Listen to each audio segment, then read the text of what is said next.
Well, I think we see in season 2, and Ragnar punishes him. The brothers know each other more than any other character, and he knows that Rollo wants to go and raid and fight. I said myself in season 1, I was born to do, and the one thing he can do, it's like punishing a child. It's going, I'm going to go raid into England, and you're not going to come with me. And we see all that progress of Ragnar almost punishing him because the relationship is so scarred. And I was just saying, that's what it's like. It's the scars do heal, but they're scars. I think the relationship won't be the same. But we're now getting to a point in season 3 where the brothers are back together, and there's some things that they're going to be forced to compromise on and to work together on. It's really good. Was it difficult to get into the writer's decision that your character betrays him?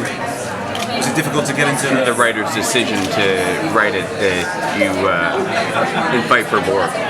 Yeah, well, Michael, we knew it was going to happen. Michael talked to me about it before, and the lead up to the end of season 1, we knew what was going to play out in season 2. But I think that's what I find fascinating is that Rollo decides that he thinks that he's going to trade in everything to be king for him. Yeah. And it doesn't actually work out how he thought it would feel.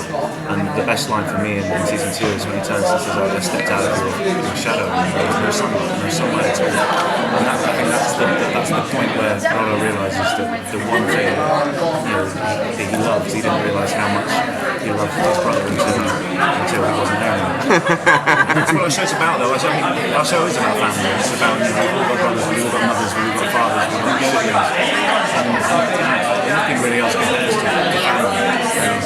But all I can say is that as much as he's on the Ragnar side now, there's still one thing that's niggling away at him, which is that ambition. And that ambition's never going to go away, because as a Viking in society, your name means everything to you. So he's toing and froing between going, is this it? Is this all my life is now? My life is to just be second fiddle to my brother and worship the ground he stands on and just do whatever he says and we'll do this together as brothers and as Lothbroks. There's still something just gnawing away at the inside of him, which is there more? Because I think, can you find another way of doing it? Well, maybe it's not to do with betraying Ragnar, but he's got to find something to fulfill what he believes is inside. How does Siggy figure into that? Does she kind of spark the ambition? Siggy's always been there. I think Rollo's never realised how much Siggy's done for him behind the scenes, but the big crux for that was that she sleeps with King Lauren out of love. She cheats on him and says, I did it for you, Rollo. But anyone would say, can you really ever deal with that information? Can you really have a proper relationship with someone who's saying that they're sleeping around because they're doing it for you? So it is very much a marriage of convenience. It's tempestuous. My new favourite word. We just saw that Donald down in London. He's here for Qatar. I've no regrets killing him. He's a great bloke. I wish Donald was still on the show. I mean, what's ahead for Ragnar in season 3? Like, what kind of king is he going to be? How's he dealing with his family? Well, the first scene starts off with actually all the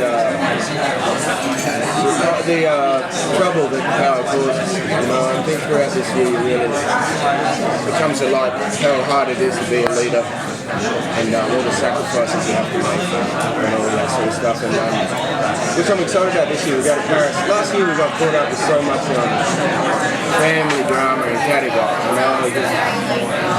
So much drama where Ragnar and the boys, we didn't get to explore like we wanted to. You know what I mean? We set the farms up in England this year, and then then we're like, what do we want to do next? And Ragnar's very curious character. And he wants to see what else is out there. So he gets back to season 1 where he just wanted to sail something. So we still have the end of the year. I'm ready to script. Attacking Paris showed his strength as a black wife and his home life. Right, yeah. He struggles at home, he's not the best. But he has women issues as well. I asked the other two this, when you're working for the History Channel, how much more demanding is it when you have less probably creative license and you have to be more historically accurate in everything that you do? We take a lot of license, Yeah, it's more freeing than anything, because everyone knows the beginning and the end of history.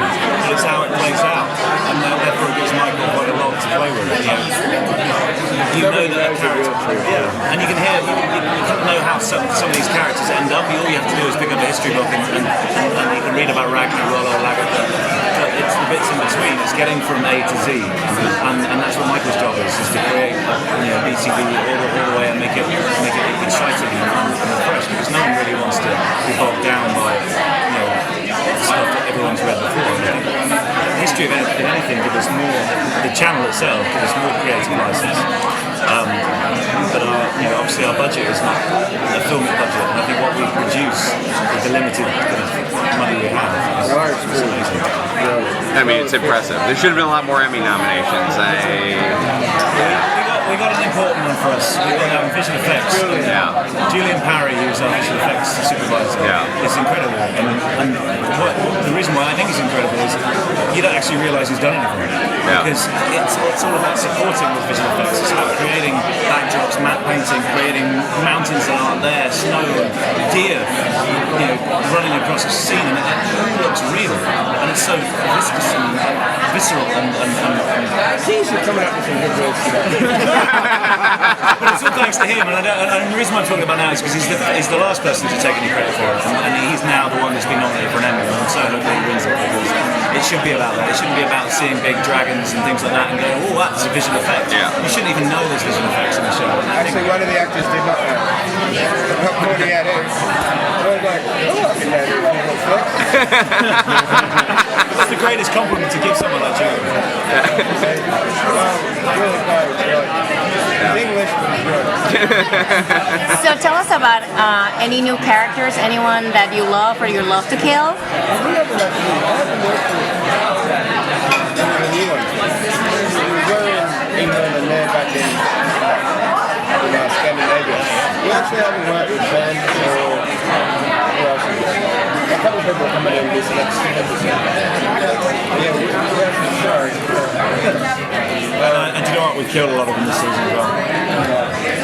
Actually, you mentioned in the panel that you guys just said goodbye to one of your cast members, and it was really Emotional, yeah. I was just wondering, when it comes time to say goodbye to someone, do you guys have a ritual you go through? Well, that's the thing, is that you say, is there a character you'd love to kill? And I can say yes, but the actor that plays that character, that's why I can't answer it, because we're all a big kind of unit now, and that would be, it almost feels kind of really horrible to kind of say out loud. So yeah, of course I want to kill that character for the story, but I don't want to lose that actor from the show. And we lost a guy on the day before we flew out, and it's just a token to how much they're loved by the send-off we were making. So how are the pranks on the set? I hear some people like them more than others. I've been pretty quiet this year. I've got a good one coming though. It's going to be expensive. I'm saving up for the deal. How great is it to be able to grow a beard and grow your hair long or do whatever you want with it and nobody really says anything about it? Oh, I love it. Lost his hair now though. Yeah, I don't have much hair, but beards are good. The hair extensions is nice. Yeah, that's probably not as fun, the glue in the hair, but 9 hours of sitting in the chair and having the glue in the hair and then never being able to do anything. yeah.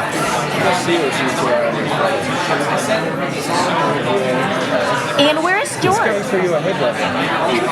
Oh, there. Just looking at a picture of yourself. I thought I saw really you. don't like the photographer. That's why. I saw you winking it over that way a couple times. Like, So what happened to George? George is meant to be out here, and so is Gustav. George is actually shooting scenes, and Gustav can't be here for his personal reasons. So I've got a wedding. we've got to wait until nothing horrible. Yeah. A really good friend or something. Did say to say hello as well. Yeah, say hello. We killed Gustav. Look, he's dead.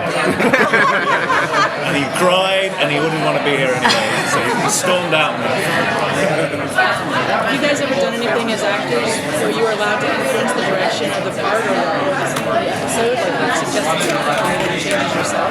You do that through your character, didn't you? I mean, Michael can write it, but there's a certain interpretation behind anything. Yeah, that's why it's very hard to say if someone's a bad actor, because I just think there's some things that are interesting interesting and some things that are less interesting. And it's your job as an actor to just to translate what Michael's written on the page and create something. So you do have creative license within the means of his writing. It's more interesting and less interesting. Travis and Laura just worked out. Obviously, you can't see those cuts down. They should have that on the show. You just hang it around your neck. Yeah. I can't wait to get mine. I'm talking to props. They're the best. Just walk around with it. Yeah. This is the greatest thing I've ever been given. Where's Michael? Can we roll? Travis is Ragnar's inventing stuff here. Look, we can't sit us down. Hang it on your neck, mate.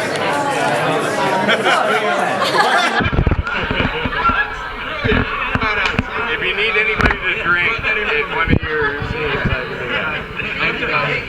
Thanks, guys. Told you, let's take it. I'm so sorry. Oh, please.